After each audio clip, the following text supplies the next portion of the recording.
Hello, welcome to episode 8 of the Kicking CASK podcast. My name is Laura Hattersley, and today I'm going to talk to you about the CASK Coalition's global roadmap. All of the charities are working towards the same roadmap, and we have a roadmap because we need to obviously know, we know where we want to get to, so the end goal is to find treatments for our children. That's where we want to get to. But the hardest part is knowing how do we get there. So what do we have to do along the way? And it's, if you have a look at other charities, whether they're other CASK charities or whether they are other diseases, even very different diseases, you will see, if you have a look at their roadmaps, you will see they are basically all the same, because it's a bit like paint by numbers. Once you do enough research, you will see that we all need the same things, the same tools in our toolbox to be able to get us to the end of our journey. And if I just kind of run you through some of the things in the CASK Coalition's roadmap, for example, we need to know more about our patient journey. So that is on our roadmap. And all these things are things that we kind of have to tick off along the way and make sure that we are either funding this research or that it's happening somewhere in the world. And then we know, as long as it's happening, that's fine. So the patient journey is things like having a natural history study. So we spearheaded the Rare X database. So that was originally kind of pushed by myself and CASK Research, and it got taken on board by lots of other charities now, including ones that aren't in the CASK Coalition. We need like a list of priority symptoms. So these are symptoms that are really important for us to find treatments for. And this is where these patient advocacy groups like ours come in, so that it's so important for us to be involved in the drug development process, because pharmaceutical companies don't have this information and they're going to make assumptions. So we need to be there, being the voice of all of you guys, all the patients, ensuring that they're finding treatments for the most important things. And I guess another thing on the patient journey is clinician reported data. So everybody who signed up with Citizen, and that will mostly be, I guess, in the US, thank you. That is part of that. That's amazing. Here in the UK, for instance, we don't use Citizen. We can't really use Citizen.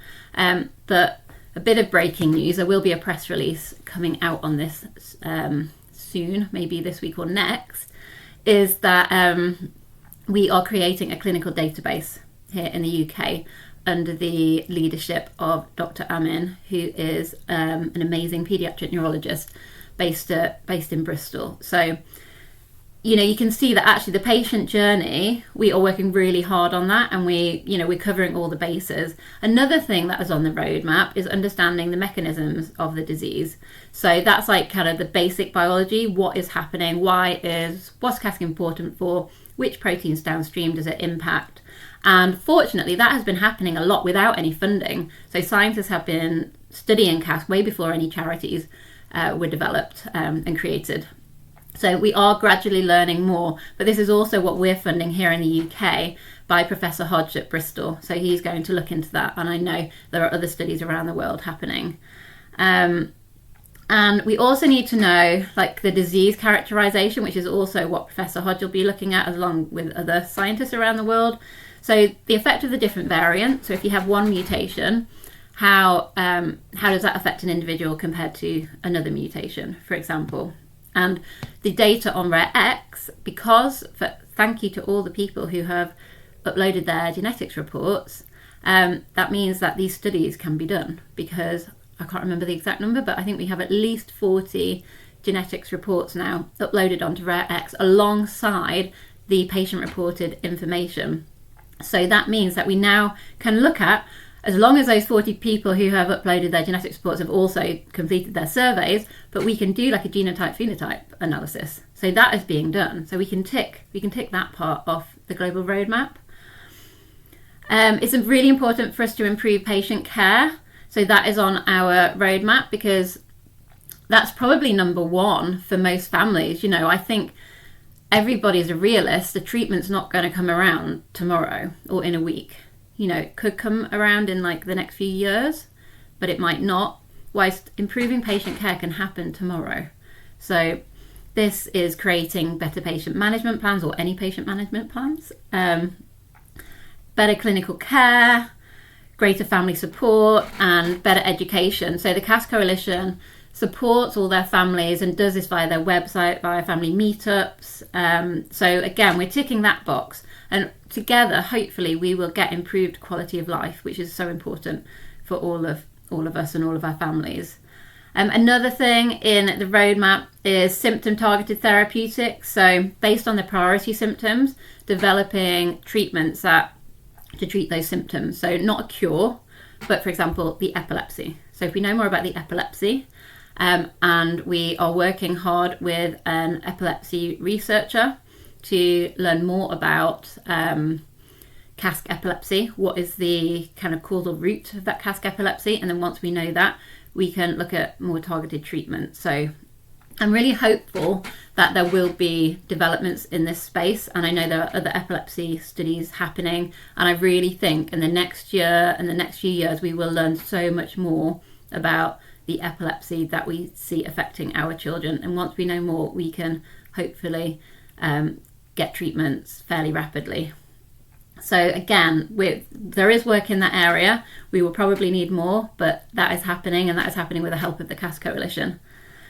We also need to be ready for clinical trials. And I know, again, this might not be relevant to some people because you might think, well, this is way in the future, but this might not be that far in the future. And also, if we don't start getting ready now, we will have to wait by the time a drug comes through, and we want to be ready, don't we? We want to be ready straight away.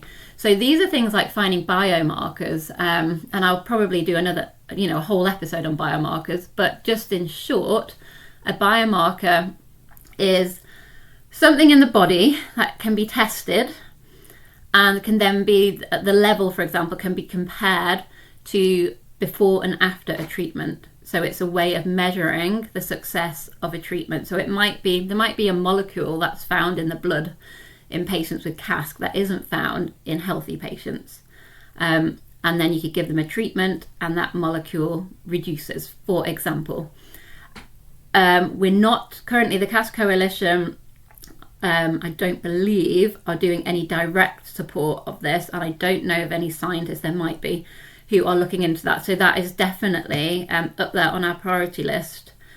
But with the establishment of the centre at Bristol looking into clinical aspects of CASK, this is something that I will be asking Dr.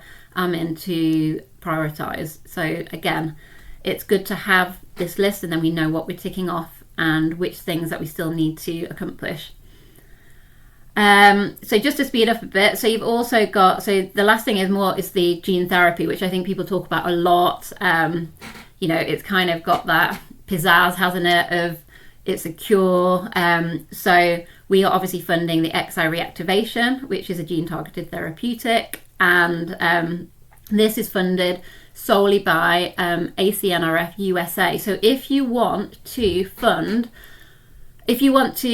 donate to a charity and know that your funds are going to only go towards a gene therapy, then the only charity that is doing this, even outside of the CASK Coalition, the only charity that is doing this is ACNRF USA.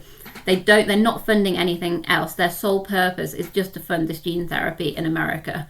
So that's a charity that you want to be looking at.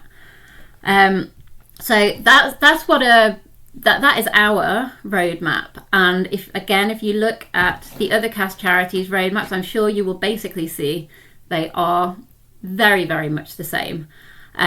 So what I'm trying to, I guess, emphasize is that we're all working in a really productive and constructive way. We're not just fumbling around in the dark. We know where we have to go. We know what we have to do, all of us, and we're all working in a very similar way.